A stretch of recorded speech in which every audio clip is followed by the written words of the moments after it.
There are several misconceptions about forgiveness that I believe is important for me to address. I think is the main reason why many people hesitate at the idea of forgiving someone. There is this idea that forgiveness means you are telling the person who has wronged you that what they have done to you is okay, or that you are required to automatically trust them again. This is false. Forgiveness is not overlooking harmful actions. Forgiveness does not equate to excusing, enabling, condoning, or absolving someone of their harmful behavior, particularly if such behavior is repetitive and shows a pattern of disrespect or abuse. Remembering past offenses is crucial in these instances, not for holding grudges, but for safeguarding yourself from against future harm. So true forgiveness means recognizing how these actions have seriously affected you, but not allowing them to keep happening again. Number 2, it is not ignoring unresolved issues. Forgiveness is not about adopting a forgive and forget mentality that pushes unresolved issues under the rug, pretending they don't exist.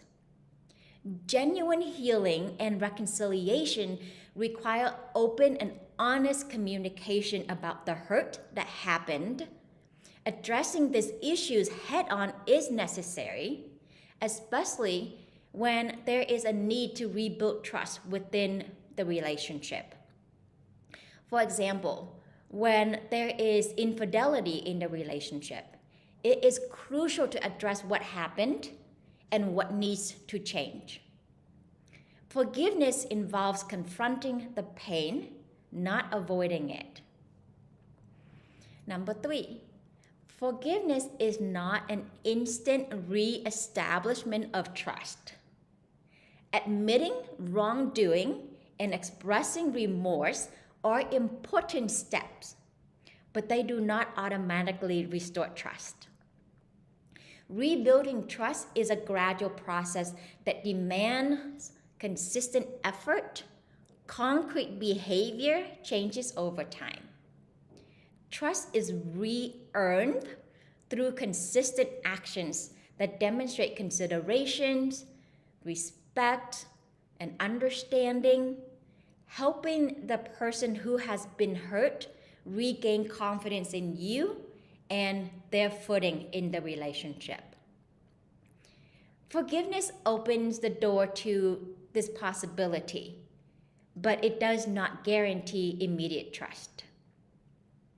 For example, if you have a coworker who takes your idea and pass it off as their own frequently, you can forgive them, and you may even give them the benefit of doubt that they are not doing it intentionally.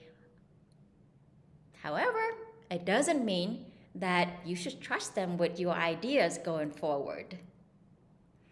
Number 4, forgiveness is not dependent on the other person's actions or apologies. Getting an apology can help you forgive. It makes it easier, but it's not always necessary.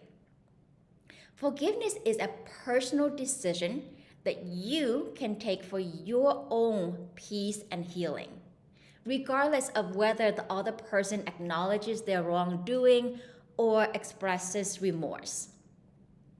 And number 5, forgiveness is not synonymous with reconciliation.